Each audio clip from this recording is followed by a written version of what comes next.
नमस्कार बच्चों, आज हम कक्षा 12 के विषय गृह विज्ञान के में प्रायोगिक विषय होते हुए इसमें प्रायोगिक पुस्तिका का निर्माण जब हम कर रहे हैं तो किस प्रकार से प्रयोगों को अंकित करेंगे के बारे में अध्ययन करेंगे। तो हम आगे बढ़ते हैं अपने इसी अध्ययन के बारे में और देखते हैं किस प्रकार से आगे हर प्रयोग को हमें लिखना है प्रायोगिक पुस्तिका में।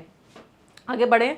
हम देखते हैं कि जब भी हम किसी प्रयोग को लिखते हैं तो उसमें हमें 5 चरणों में किसी प्रयोग को लिखना होगा, जिसमें सबसे पहला चरण होगा लक्ष्य जो कि सबसे पहला चरण है। फिर अगला है उद्देश्य, फिर है आवश्यक सामग्री, फिर अगला है अवलोकन तालिका या विधि। अवलोकन तालिका हम किस में बनाएंगे और विधि किस में बनाएंगे, ये दोनों निर्भर करता है प्रयोग पर। जैसे अवलोकन तालिका का निर्माण हम उस प्रयोग में करेंगे जिसमें हम किसी निष्कर्ष पर पहुंचते हैं, किसी अध्ययन के बाद, किसी जांच के बाद या किसी निरीक्षण के बाद में, तो हम वहां पर अवलोकन तालिका बनाएंगे। जबकि विधि हम वहां लिखेंगे जब हम किसी चीज़ का निर्माण कर रहे होते हैं। जैसे कि मान लीजिए आप टमाटो सॉस बना रहे हो या एप्पल जैम बना रहे हो या आप प्राथमिक उपचार किट बना रहे हो, तो आप किसी चीज़ का जब आप निर्माण कर रहे हो तो वहाँ आप विधि लिखोगे। उसके आगे हम देखेंगे सावधानियाँ। जब भी आप प्रयोग कर रहे हो तो कुछ ना कुछ सावधानियाँ आपको रखनी होती है। जैसे कि अभी मैंने आपको बोला कि आप प्राथमिक उपचार किट बना रहे हो तो आप उस समय क्या सावधानी रखोगे। जब भी आप प्राथमिक उपचार किट बना रहे हो तो कुछ सावधानियाँ रखनी पड़ेंगी। जैसे कि उसमें अगर दवाइयाँ आप रख रहे हो तो ये भी देखोगे कि कोई दवाई जो आपने ऐसी ना रख दी हो कि वो एक्सपायर हो गई हो।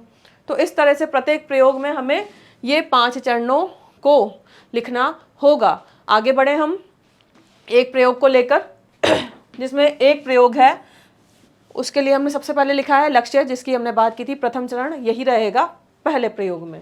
जब भी हम प्रयोग करेंगे तब प्रथम चरण लक्ष्य ही रहेगा, जिसका लक्ष्य क्या है, सफ़ेद सूती वस्त्रों पर से निम्नलिखित दाग धब्बे छुड़ाना। तो सफ़ेद सूती वस्त्र पर धब्बे लग तो जाते हैं लेकिन हटाने बड़ी मुश्किल में से ही पाते हैं। तो कौन कौन से धब्बों की यहाँ बात की गई है, सब्जी के धब्बों की, रक्त के और मिट्टी के, शाही के, चाय कॉफ़ी के धब्बे। तो इन धब्बों को हमें किस प्रकार से हटाना है, ये हमारा एक लक्ष्य है।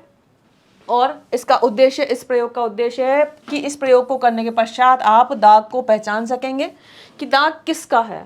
फिर उपयुक्त दाग छुड़ाने वाले रसायन का चयन आप कर पाएंगे कि जब किसी चीज़ का दाग लग गया है, मान लीजिए सब्जी का दाग लगा है, तो उसे छुड़ाने के लिए किस रसायन का प्रयोग करना है यह आप जान पाएंगे। फिर दाग छुड़ाने की उपयुक्त विधि का भी आप चयन कर पाएंगे। दाग छुड़ाने की विभिन्न विधियाँ होती हैं जो कि आपने पढ़ी हैं, उनमें से कौन सी विधि आपको उपयोग में लेनी है किसी धब्बे को हटाने के लिए, इसको भी आप चयन कर पाएंगे।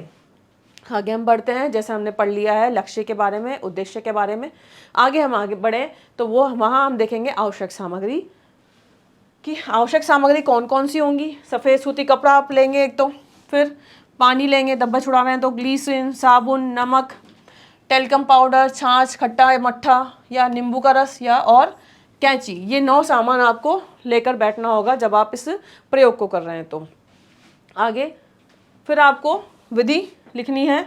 जैसे कि हमने पहले ही कहा था कि आप इसमें या तो विधि लिखेंगे या फिर अवलोकन तालिका बनाएंगे या फिर दोनों भी बना सकते हैं, ये निर्भर करेगा प्रयोग पर।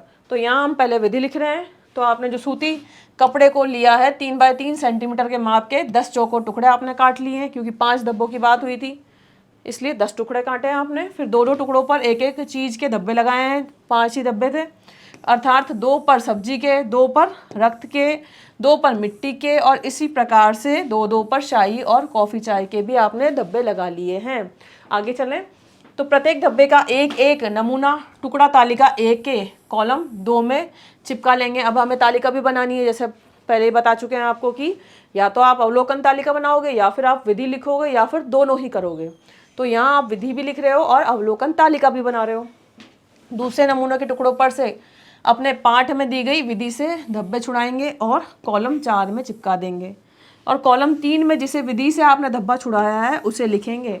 अब तालिका देखें हम कि ये देखिए इस तरह से आपको तालिका का निर्माण करना है। धब्बा 1 सब्जी का धब्बा है, फिर साफ करने के पहले वो धब्बा कैसा था, कौन सी विधि आपने प्रयोग में ली है और धब्बा छुड़ाने के बाद में कपड़ा अब कैसा दिखेगा।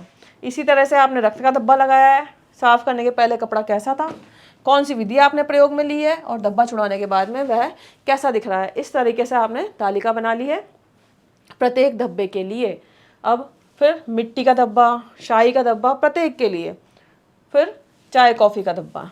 इस तरह से आपने यह प्रयोग किया है जिसमें आपने सफ़ेद सूती वस्त्र पर से धब्बों को छुड़ाना है। तो यहाँ तक आप समझ गए होंगे कि इस प्रयोग को करने के लिए हमें 5 चरणों से गुजरना है। जैसे कि हर प्रयोग में हम गुजरते हैं, तो वही 5 चरण हमने लिखे हैं अपनी प्रयोग पुस्तिका में। धन्यवाद।